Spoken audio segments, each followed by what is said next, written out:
in. But thank you all for joining us. If you don't know me, my name's Olivia. I lead sales and marketing team here at the Boutique COO.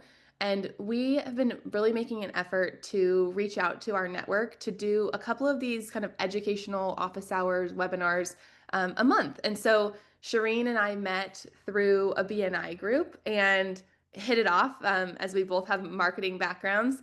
And Sherene's in a really cool space where she leverages animation in marketing. And that's something that is not in my wheelhouse. So I instantly got excited and wanted to have her here so we can learn from her. So I will pass it off to Sherene to introduce herself. But before I do, if anyone has questions, feel free to use the Q&A or the chat.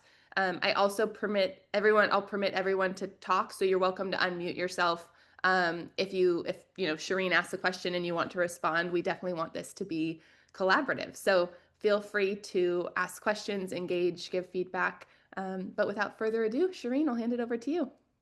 Thank you so much. Hey everyone, I'm Sherene from 87th Street Creative. It's an animation and design studio, but it didn't start that way. I opened it 10 years ago and it was really just me and just graphic design. But about 5 years ago, I learned animation and motion graphics, and I brought on more people who could collaborate with me. And it really actually felt like my whole career coming full circle because I was a film composer and sound engineer for 10 years prior to learning design. So it feels like the rhythm, pacing, and timing of music and film with the visuals of graphic design all come together in motion graphics. And I can show you, these are some of the examples of work we've done so you get an idea. But I'm going to back up a step. And sorry, I'm chewing on a throat lozenge because I'm losing my voice. Really good for doing a webinar, I know. So one of the things that I really want to start with is just talking about branding. And we will get to all the motion graphics and animation that is the focus of this. But the thing about branding is it's storytelling, right? It is telling the story of you, your company, your brand. And that's one reason I love so much about all the different careers that I had, from film scoring to graphic design to motion design and animation, because in a sense, people are like, oh, they seem kind of disconnected. One's visual, one's oral, but it's like in the end, they're all about storytelling. And so I want to think about, okay, let's break that down a little bit. So let's just define branding for a second. So branding is the process of creating a distinct identity for a company, product, or individual that shapes how it's perceived by others. So people need to know you if you're a small business. And AI is, of course, now making so much content. It's really important that you kind of are able to sort of break through a little bit of that. So I see that branding is really 4 elements. Okay. And also, I'm not going to go through slides. I really do want this to be a little bit more interactive and not me just talking the whole time. And I'm going to ask you guys questions and I'm going to have you put things in the chat. So let's just break down those 4 elements for a minute. Okay. Number 1, visual identity. This is often what people think of when they think of branding. It's your logo, your colors, your typography, your design style, a lot of the things that Asha Blue does at Asha Blue Design. But then it goes many steps further, right? Number 2 is your voice and tone, how you communicate. Is it friendly? Is it authoritative, playful, serious? Has gravitas, right? There's all sorts of different ways that you can have your voice and tone. The third one is messaging. This is like your tagline, your mission, your value statement, your positioning message, key messages. This is often where you'll have a copywriter or someone, you know, who's copy editing or creating text, content. But then the fourth is how your audience interacts with your products and services online and offline. So that's actually a little bit of like the harder part of branding, because I mean, experience, it just depends. Is it your product and it's how they experience the packaging? Is it an event, something event and experiential? Is it visual and how they experience it by watching something or listening to something? So at its core, branding is not just what you say, but how people feel when they encounter your brand. It's the impression you leave behind, intentionally or not. Um, it's very hard, obviously, to like be like, okay, well, what's feeling, right? Like I've been reading. Does anyone here have anyone ever heard of Rick Rubin? He is a music producer, and I don't know. He's been around for decades, but I've recently just heard of With him. an M? Oh, with an R. Reuven. Okay, I was like, it's too good if it's Rick Movin and he's a music No, no, producer. no. Rubin. He's a Reuven. music, Okay. he's a music producer. I mean, he's worked with Tom Petty and Kamasi Washington. I mean, dozens of very famous musicians. I don't have his list here, but and I mean, at a core, he's a producer, but he's so like in a sense, like his if you were to describe like his job title, he creates feeling. Like he sort of bottles how the music that his bands make you feel. Hmm. Um, and I've been reading and writing a lot, or he actually has a book that I recommend, which, hold on, I can bring it up. It is in my library hold system right now. So I will share the name of it. It's called The Creative Act. I just found that. I'm going to link it in the chat if people Perfect. are Perfect. interested. Um, so there's a famous quote which I saw as credited to Jeff Bezos of Amazon, that branding is what people say about you when you're not in the room. Mhm. Which I love. I feel like that really captures it. And but good branding really helps you stand out, build trust, and connect emotionally with your audience. Um, Sherene, I so, was just talking to someone, actually another a gal who I met through BNI, who's oh not a yeah, member of the group, but we were talking the other day or yesterday. She does like video cinematography and content creation in that space, and we were talking about how when you do add, whether it's sound or motion to your marketing, you are going to not only have more of that like initial visibility when someone comes across, but more memorability as well. yep, I think that's something that excites me about what you do is you're taking something that pretty much every business has some sort of branding in some capacity, or they're at least trying to, right? And then some sort of messaging, good, bad, or ugly. But if you're able to kind of bring those other elements into it, so it's not just visual, but there's the motion and there's sound as well sometimes. I think that's where then when people see that, it's going to resonate quicker, it's going to last longer in their memory. yep, yep, absolutely. So we will get into the visual part of it, but I want to also talk about like the magic word. In many ways, like there should be a word that people think of when they think of your business. And on a personal note, when my husband and I got married, we decided to do a destination wedding and we wanted to do it in New Orleans. And we wrote a list of 3 words that we wanted people to feel from going to our wedding.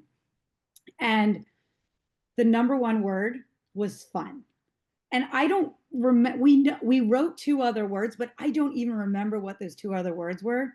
And whenever we talk to friends, I mean, we got married 17 years ago. When we talk to friends now, they always say, "Your wedding was so fun." And it just sends chills down my spine. I'm like, "Oh my God, it happened." It's like we built it and people came, right? So if you guys are willing to share in the chat, if anyone can say, like, is there a word? Is there 1 word or 3 words that you feel like, yes, that's my business and that is captured in this word? Is anyone willing to share? Is there 1 word or 3 words? Yes, Olivia, thank you for typing it. You're And welcome. if no one is willing to share, Olivia, do you think there's a I know word? my yeah, my mind's going. I feel like one of the words, at least the first one to come to mind, is supportive. And I feel like that functions for us both on like the business execution, like the side of our services, where like obviously we provide business support services and come in and do that, admin, ops, marketing, whatever it is. But I also feel like a big piece of that, there's a dichotomy to it. The other side is very much we're supportive of all individuals from all backgrounds, and where inclusivity is really important to us, and visibility for all ethnicities and all sexual orientations. And so I think it can kind of play a dual game. I love that. Supportive. And it's funny because in many ways what you're also saying is inclusive, which I think has Yes. also become a little bit of a problematic word in today's like post woke world. Um, Totally. and so supportive captures that a lot still by without having to use that sort of. Kristen raised her hand. Go ahead. I'm not sure if it's just me, but my chat is disabled. Asia Uh, just said that Same. too, or Asha. I'm sorry, I'm pronouncing your name incorrectly. I'm gonna figure that out. I'll Okay. go ahead and tell us though, and I'll work on that. Yes, I'll use my voice. Thank Yeah. you. I would Perfect. like to think that for our business, the word that people think is excellence. I'm not really sure that that's true. I think maybe it's like helpfulness or responsive. Those are not really like that sexy. But it's just this is such great food for thought. So I really appreciate you. Thanks, Sherene. Sure. And I love I mean, the words you got, I mean, for me, it's like the word that you said at right at the start, excellence. That's such a great word. So I mean, it's everyone sort of has that like magic word. And I can share for my business, it's engaging. And it's like, to me, that word is about, it's me. I feel like I'm a very engaging person, but my work that we do is very engaging, and the work that we do for our clients, and hopefully that they will get that engagement. So it's always good to have that kind of word, because then that will help with, okay, what do you want people to feel about with that word in mind? So let's move on a little bit. Let's talk about the visual identity a little bit, the colors. So anytime we do any motion graphics or any animation, colors are so crucial. And with colors, I always think of like brands that own a color, right? So for me, the first one that comes to mind is Tiffany. Like Tiffany owns that turquoise, Mhm. right? It's like T-Mobile, that pink. the pink. Yes, I remember when T-Mobile like came out, and I just it came out when like we yellow, like Sprint had yellow, Yep. right? I guess Verizon kind of had like a shade of red. Yeah, But and even though Verizon had red, that T-Mobile pink really popped. totally. And it was phenomenal. I think one of the oldest ones people think of is Coca-Cola and red. Um, but so I'm curious, does anybody have their color? And if you can put it in the chat, or if you can raise your hand, or even just unmute and shout it out, like, do you have a color? Yeah, Asha, what's your color? Yeah, definitely red. It's the main part of my logo and just my favorite color. So I always use red on everything. And in particular, red circles we use a lot, but you didn't get to that yet. And then blue is our secondary color. It is part of my logo. It's also my name. So we definitely use a lot of red and with a little pop of blue. Nice. Yeah, absolutely. I've seen Asha's like branding video and her logo and all of it, and it's definitely got that red that really pops with And I like this. try and wear red when I'm going to like specific events where it's relevant. So yeah. I was gonna say, Um, I recently, our business uses like a kind of a lime green color, and a lot of neutrals, but the lime green is kind of the most poppy color of the bunch. And I went to a conference a couple of months ago, and I had one of the keynote speakers on at the conference. She wore like a bright bubblegum pink suit, and honestly, I don't know if that was her brand color or not, but I saw her and recognized her everywhere the whole rest of the day. And so I thought, okay, my next conference, I'm gonna wear this lime green. So I got like a lime green blazer, which is very much not on brand for my personality type. And I can't tell you how many people came up to me or remembered me after the fact because of that copy blazer. It Right. definitely makes such a difference. I love that tip, Asha, about wearing the color. Yeah, I absolutely. When I started going to conferences, one of the things people said to me is like, wear a a spectacular item. It could be a hat, a necklace, earrings, a scarf, like just something that makes you pop. And the thing is, I mean, for Aja, it was the color, but sometimes it can be something else that's like related to your word. For engaging, for me, it could be, like I wear this bracelet a lot, and people ask about it a lot, and it's made of upcycled bicycle tires. And so to me, like it's often like a really engaging thing because people are like, what is that? Like it's like paper thin, and yet it like has like a lot of design to it. So engaging for me is just like such a key word. And I remember we did a project recently for a nonprofit last year that one of the things that I was most excited when I met this brand and this nonprofit was their colors. It's a nonprofit that helps victims of domestic violence, and I'll share the video that we did for them. It's called Womankind, and this is their branding colors. It's these pinks and purples, lavenders, oranges and yellows, and it just feels like so warm and so inviting. And what this nonprofit does is that they actually create peace houses for victims of domestic violence to basically go into and almost have it be like a safe house. And so they've built that by having, and I know people often think of like certain colors maybe as warm or cold, or but like so many of these colors all working together just feel very, very warm and very, very inviting. And I don't want this whole session to be about colors because we could talk for hours about colors.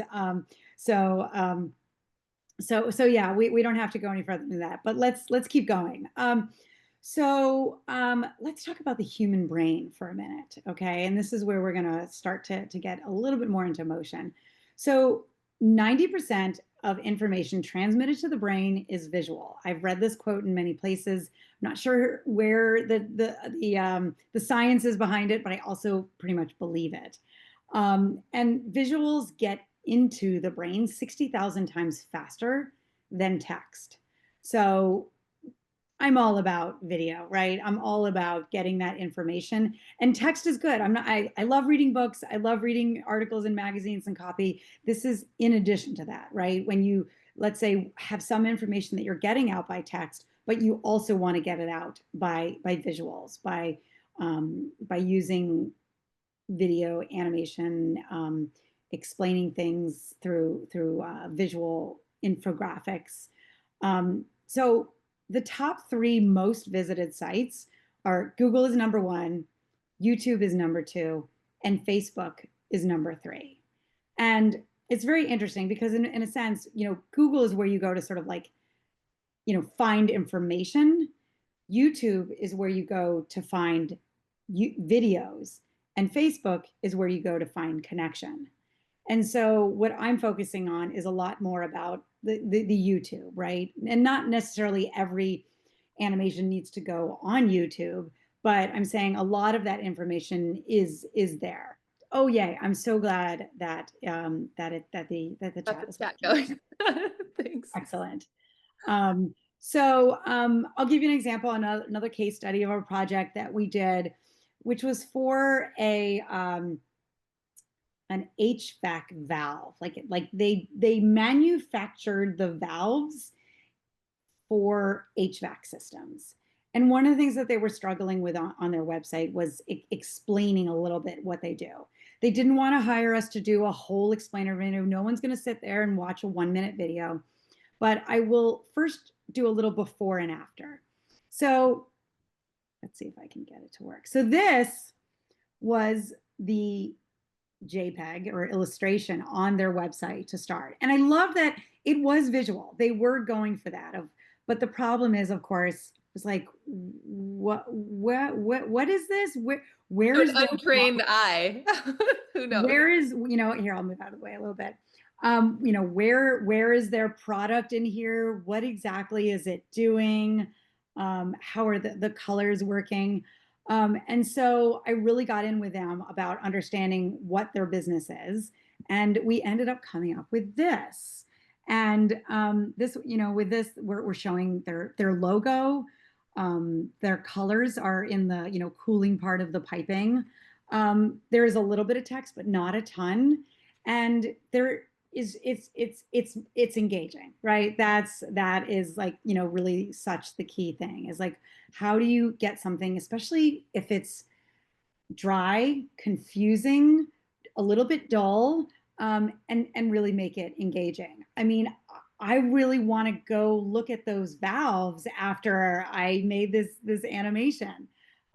So much of it is really about doing that, getting something that can be really engaging. And I'll share some tools with you further on. But I yeah, like Sherene too, how you took something that frankly is like not sexy, right? It's not like a creative, like a designer or someone that has like all of this beautiful content to share and like, everything's right for the picking when you think of like content for an animation or a video. And I feel like that's an opportunity for leveraging animation, not only in like the less traditional spaces but also things that are like more scientific or more complex and like being able to break it down into a way that people not only are attracted to it but they get it, right? And I think there's so many businesses like that out there, whether it's in healthcare or tech or SaaS or any of those spaces, and you can't, some of that you just can't do with stagnant images. right. Yeah, exactly. Yeah. And so when we think of like the branding guidelines that, we often are established for companies, it's like, okay, what are your fonts? What are your colors? What are your shapes? But most people don't think, well, what is our movement? What is our motion? And there's a link to an article I'm going to put in the chat. I think you can only read it if you have a subscription, but it doesn't matter because if you click on it, you get the title, but then you get the subtitle, which is basically, if your brand doesn't move, does it even exist? And of course, I really loved that. I was like, yes, yes, every brand should have like a movement and emotion. And I think a lot of the tech companies that, are bigger companies, have really established that. Every single time I log into Uber or Lyft, it animates their logo, right there. And so, I mean, oh my God, like, is that to me like just incredible branding, right? It's like, it's like, okay, we're going to move you to wherever you need to go with our car ride app share, uh, um, service. And so it's like, there's so many different companies that have really captured that movement. Can anyone think of a brand that they've seen in motion, anything that they've seen move, like a logo? So I shared the Lyft and the Uber app. Now I don't know what the brand is, but there's definitely, I mean, I'm thinking of like email clients, right? Like like your message has sent, Right, yeah. things like, and I think sometimes it's just a noise, but I feel like I have seen it before where there's some sort of animation that like something Mhm. is on its way out. Yeah. Um, do you Ah, want to say perfect. the The Netflix? Netflix Totally. logo, that's definitely one of the more well-known ones. Oh, Disney. Um, I mean, the castle thing with the yes. fire, like totally.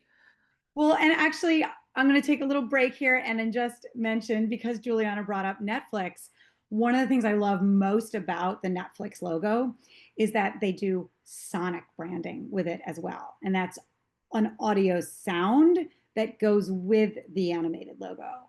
And I particularly love that because I was a former film composer and audio engineer. And so, in a sense, a little bit the way I even got into starting doing design was actually through Flash. I hate to be dating myself a little bit, but with Flash, what you would do is you'd have like a load screen that would, be kind of like animating before a website on Flash would load. And they sometimes had sound effects that would go with it. And I started working with an agency that was doing only Flash websites, and I was doing their load sounds. Interesting. So yeah, Netflix has nailed the logo and the Sonic logo as well. Okay, so I'm going to switch gears a little bit, and I'm going to talk about mascots. Okay, I think when we think of mascots, we often think of sports, right? Sports teams. Okay, um, but there's a lot of other mascots out there besides in industries, especially besides sports teams. For me, the number one thing that comes to mind is insurance companies. Mm. Every insurance company, right? The gecko for Geico, Aflac, the the duck. Aflac Yeah. duck. And I never had really thought about it before until an insurance client came to me and was like, I need a logo for my insurance company, and we're called Meerkat Insurance. And so we actually made this animating logo on their website of a meerkat jumping up and down. And of course, what's interesting is the colors again, right? It's a this blue and white meerkat, like totally random. But yeah, like the Geico, or the gecko for Geico, he's green. The Aflac is, I think. Asha said the emu. What one is the emu Oh, for? what's what? I totally am seeing it, but I don't know the name. Yeah, I I know. don't remember the name either. Oh, Liberty Oh, Mutual. yeah, Yeah, thank you. that's bad when you I can't know. remember the Or company, the but you know the mascot. who's the caveman? Do you remember the one that had the caveman? I think That's that was Geico Geico. as That well. Geico Yeah. also. I guess that's not necessarily their mascot. Maybe it was just a personality, but Yeah, I think it was the campaign. uh, Um, but Asha brings up a good point. Like Emu, Liberty Mutual, like there's not really a connection there.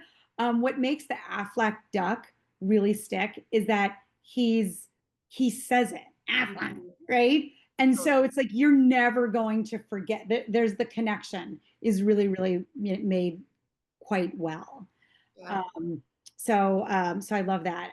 Any other industries that anyone can think of besides sports and insurance? I don't actually think. Yeah, breakfast cereals, right? Tony the Tiger.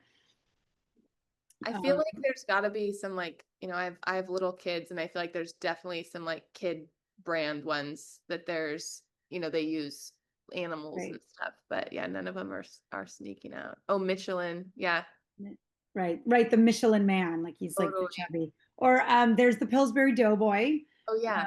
right? That's another character. Lots Um, of food, lots of like, like pastry, Little Debbie and like right.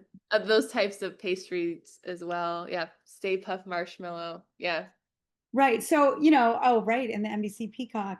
So I think there are certain industries that it can be really perfect for it.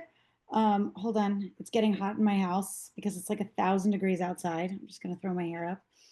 Um, so yeah. So it's another thing to think about. A, a, a potential client recently reached out to me who they basically had this like old, very old hands sketched illustration, and it was like half giraffe, half human, half aardvark. Like it was just, and it was like sketched illustration with like a million pencil markings, and she's like, I want to animate it. I was like, oh, that's we would have to recreate the entire illustration. It's a tricky one, but it was such a unique character. It really, she has it right now as like a flat JPEG on her website, but there's just so many potential ways that you can really have that branding infused when you have a character. So it can really work for not just insurance and cereals, and animal or children's entertainment. There's lots of brands who can figure out how to make it work. So all right, let's get into more motion design specifically now. So motion graphics and animation really often can do three main things. They simplify a complex topic, they grab your attention, and they can reinforce a brand's visual identity. So in this discussion here, I'm talking really more about the last two, right? Grabbing attention and reinforcing a brand's visual identity. That's really where your brand can do that. And one of the main wait, am I allowed to drop things into the chat like pictures and Yeah, okay, yeah, good. you should be. So one of the main ways to do something like that is to actually take your logo and animate it. And I know you're like, well, I can't animate my logo, but there are lots of ways to do it. As you know, even something where you can, have it fade in, you can have it change position, you can, play around with like having other things around the logo, like, like Asha said, she uses a lot of circles, right? You could take, if your logo already has the circles, but you want to accentuate that, you can have, it sort of circled around or something like that. Um, so it's really crucial to basically have that animated logo, both increase that visual language and the tone. And one of the things that we always do whenever we're starting with an animated logo with our clients, we want to ask them, what do you want people to feel when they are watching your logo animate? And a lot of times you can do more than just the logo is doing, right? The logo should already do a lot of that, but this is just pushing it and taking it a step further. Um, there's a lot of different things where a logo captures maybe 99%, but what if we can make it that 1% and then like 10% more? So I'll give you a few examples. We worked with a fishing company and their logo was the boat in the water, and it was great. It's like, okay, North Coast Seafoods, and it was a really well done logo. The text was clear, the boat was very iconic. But I said to them, when we animate the logo, what if we animate fish jumping into the boat? And so we'll still get to that final logo lockup. The boat will kind of come in and then the fish will jump in. And so sometimes you can add in extra little things, whether it's an Easter egg or some sort of extra emotion. I always am joking around that one day I'm going to animate the logo for a funeral home because I want to see how we can get animation have gravitas, right? Have some gravity to it. Because so much of what funeral homes are doing is, really like dealing with a lot of grief and a lot of sadness. But it's still something that you can really kind of have some weight to it. One of the closest ones we've ever come is actually doing this animated logo. I'm going to drop it in the chat. If it works. Yeah, Margolis Bloom. They are a law firm, which again, not a typical client who comes to me for animating logos. But what they're dealing with is pretty intense in terms of facing a crisis or a sudden illness. And they had their logo already done, but they really wanted that and you can see when you open up the website is that the house comes around and the leaves build on, and this is not fun, right? But it's engaging, but it still has some gravitas and weight to it. Sherene, I have a question, and this Yeah. prompted it. How often do clients that you work with, or like, I guess, would you recommend, like, for example, the one you just shared that has the house coming around? I could imagine that a similar, what you mentioned, like what motion is tied to your brand, like you could leverage a similar motion in like social graphics or like in, Yep. an intro to a video or something like that where you're kind of repetitively using a similar motion. Is that something that is commonly done or that you recommend, or is not so much? Yeah, no, exactly. So a lot of like the timing of that logo would be applied to any social graphics that they would create, whether it's just text animating in, Yeah. right? It's like if, let's say, they're going to create a social post about um, a new like a new product they're offering for estate planning, Hmm. right? It's not going to be filled with confetti and exclamation points and coming in super fast. It's going to have that similar timing. So that's one of the things that we really talk about when it's branding in motion. It's like, what are, I mean, places like a Facebook have like pages and pages and pages like of whole guidelines of what the motion is. Does it come in 3 seconds? Does it come in 1 second? Does it ease in? And then like, I always think of like something like, if, I mean, I haven't worked with Nike, but like a Nike motion graphics to me would have almost like a slow motion in and then like really hit. It's almost like that swoop, right? It could almost like slowly come in and a lot of what motion graphics artists are dealing with is something called it's a graph editor, and it's what the animation curves are for the way objects are moving. Interesting. Um, and I mean, I know I don't want to get too technical here, but think about like Disney characters, right? And the way, something like the way a Shrek moves versus the way a Cinderella moves. And yes, I know Shrek is technically not Disney, it's DreamWorks.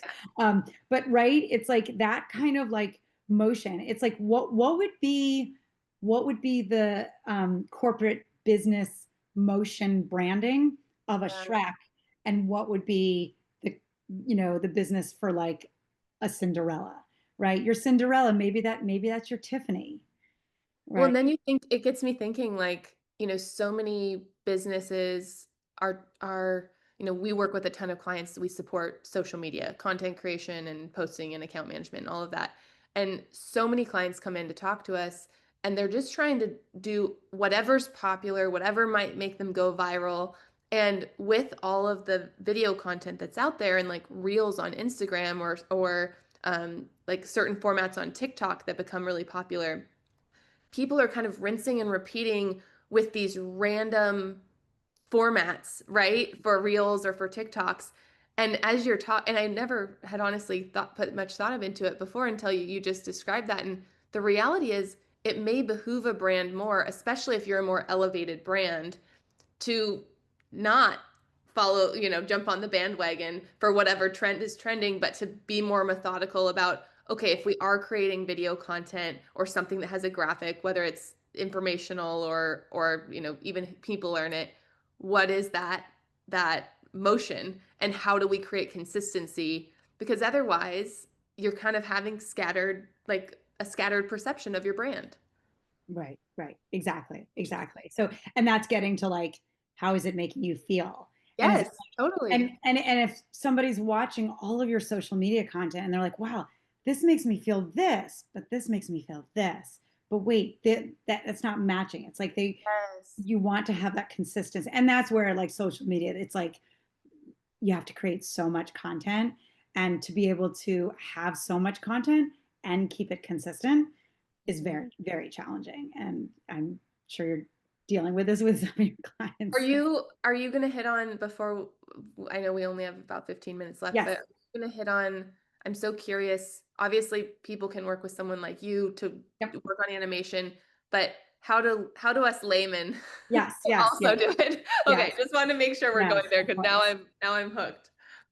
Okay, so yeah, there's three tools I want to share with you guys. Okay, so and I mean some of them are going to be really obvious. Like everyone knows Canva. In case you don't, I can still put the link in the chat.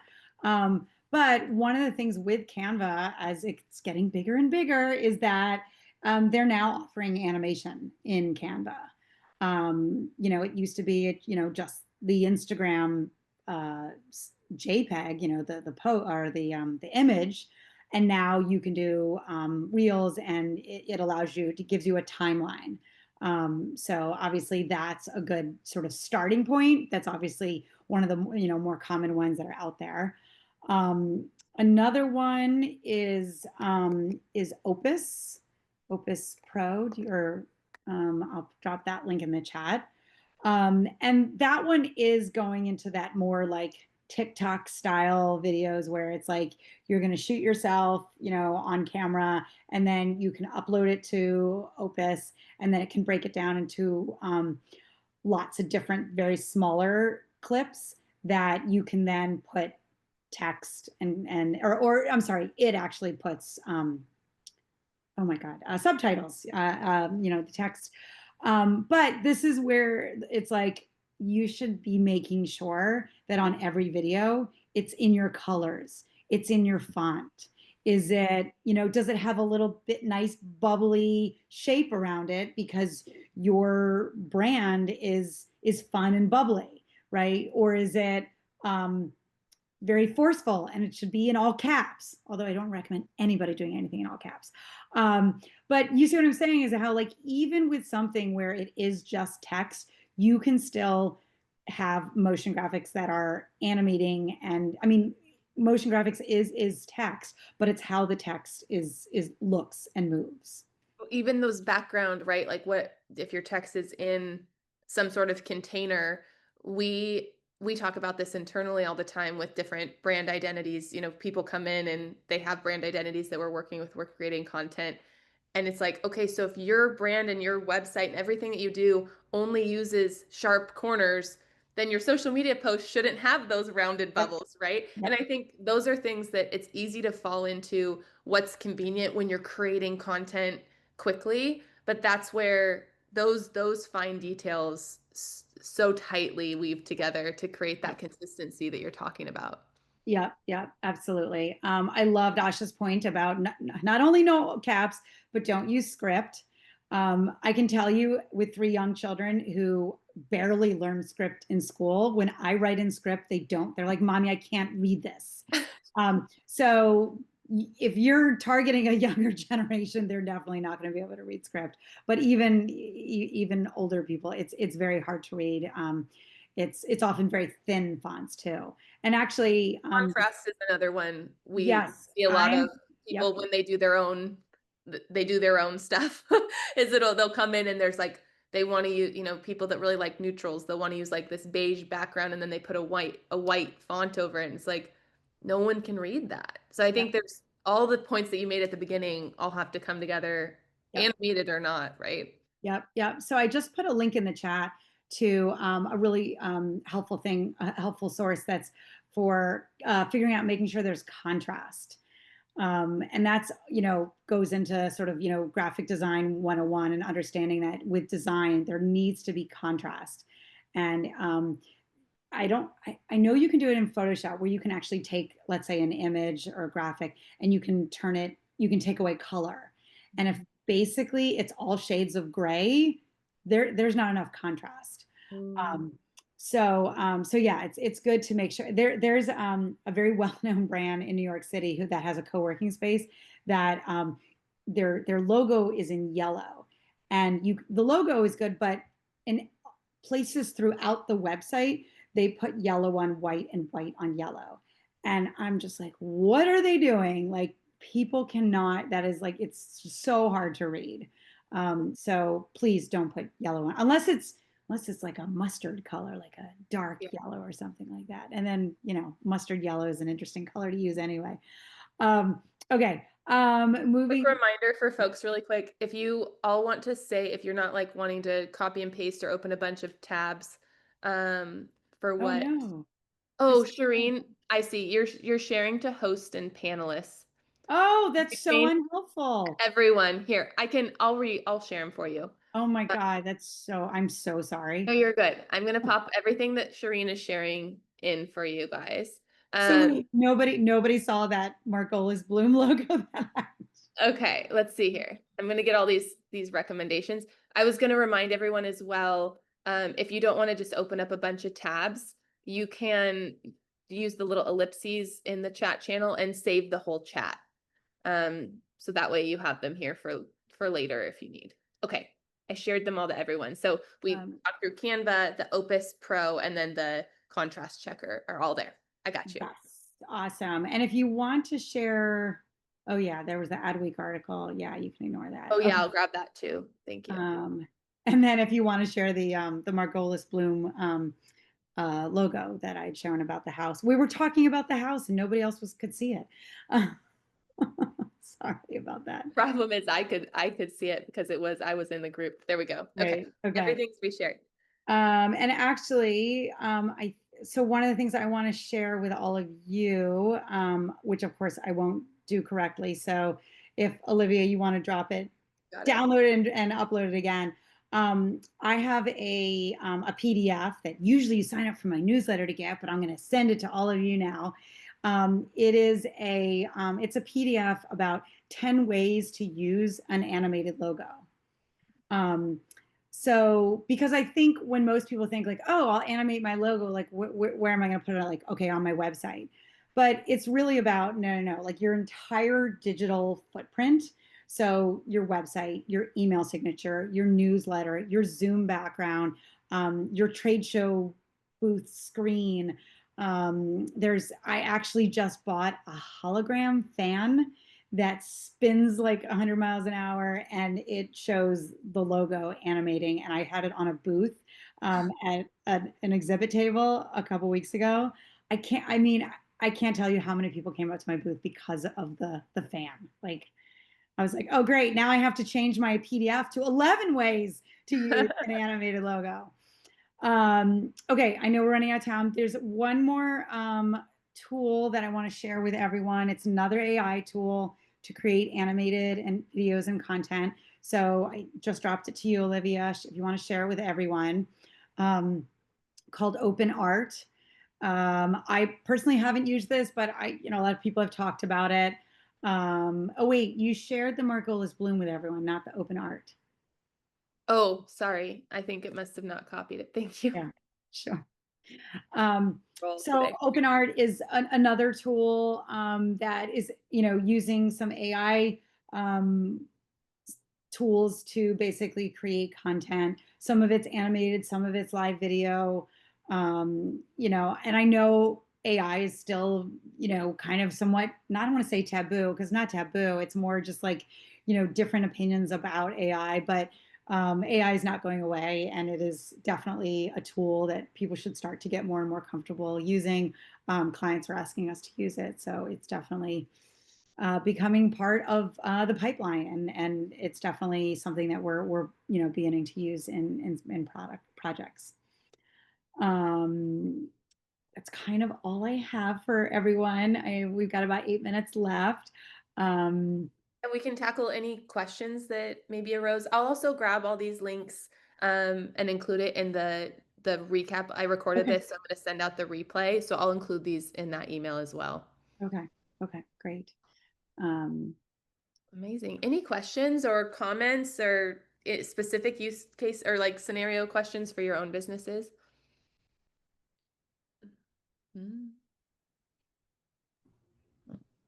I actually have a question.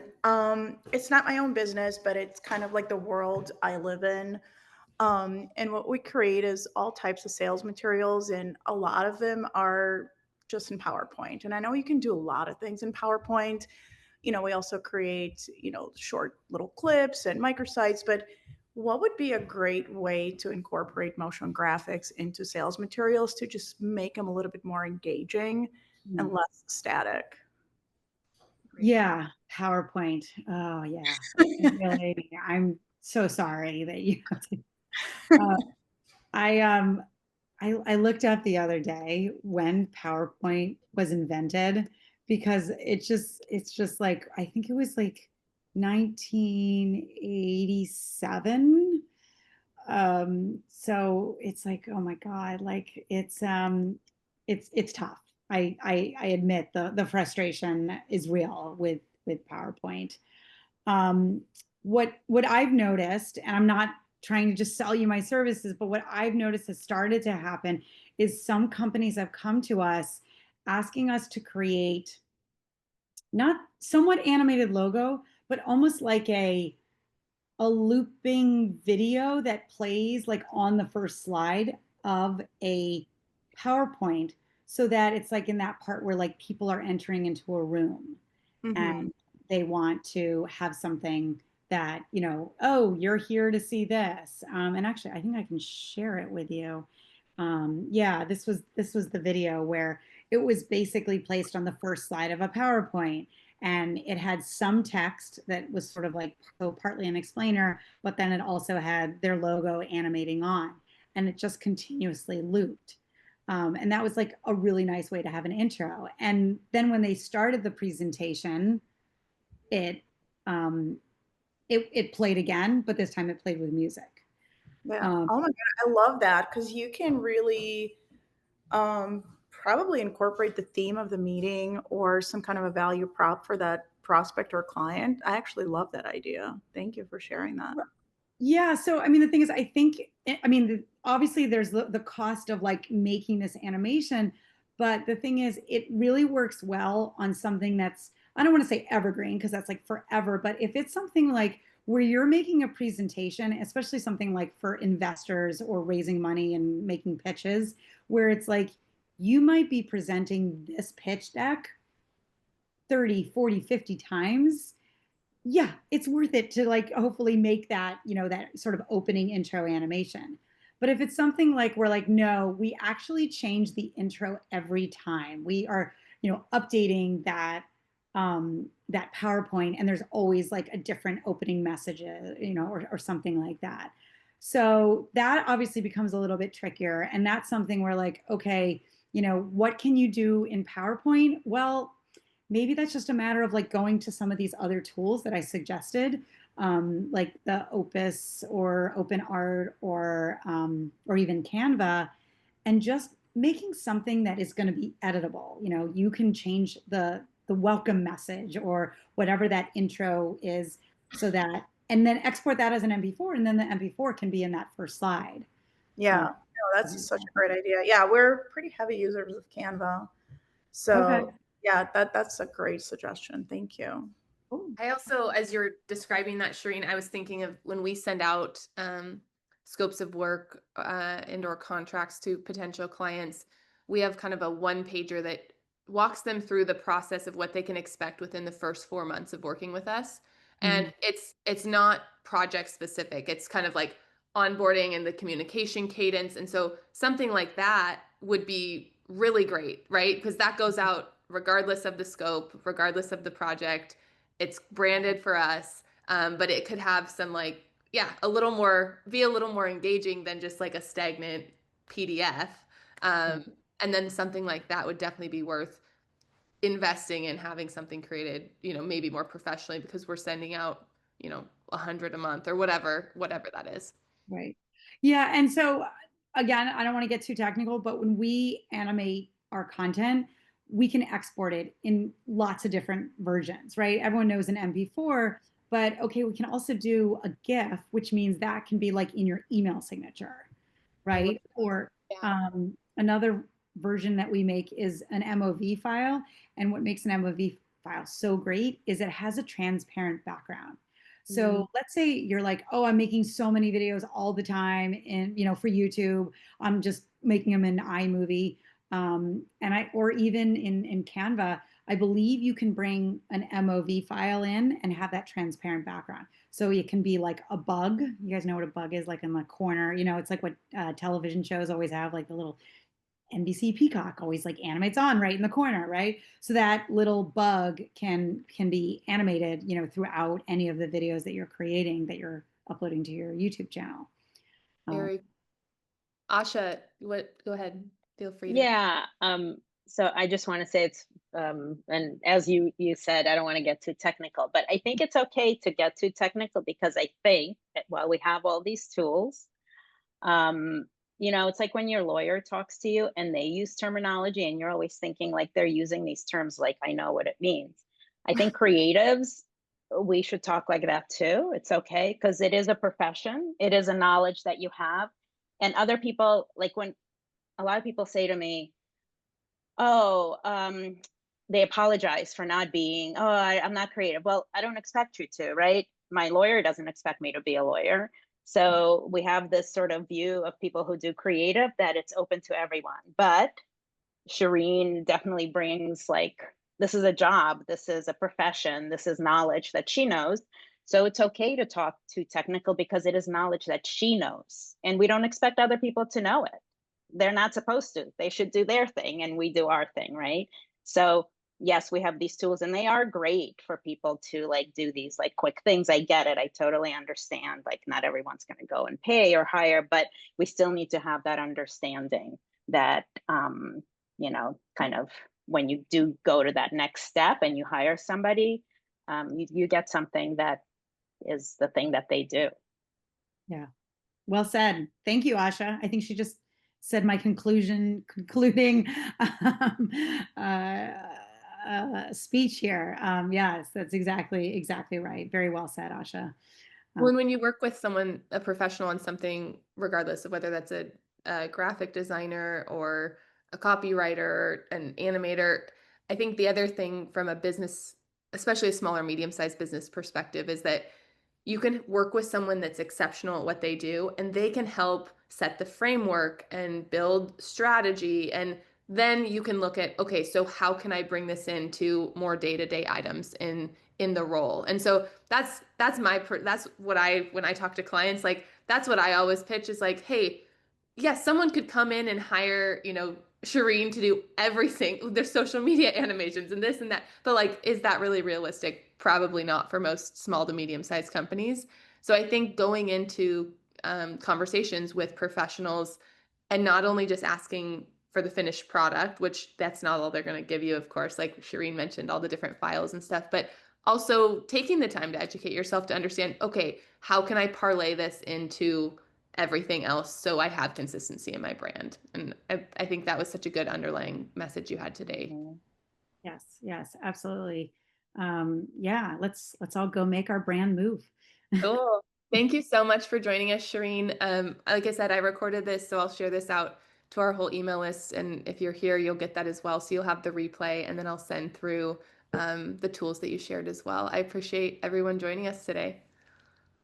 Absolutely. And I mean, I'm sure Olivia will share, but I just put my LinkedIn in the chat. I would love for all of you who I don't know to connect with me. It would be wonderful. I really appreciate you guys being here. Thank you so much. And I'll share connection in that email too. So if anyone's interested in working with Sherene, that will be in the email as well. So you can link directly to her.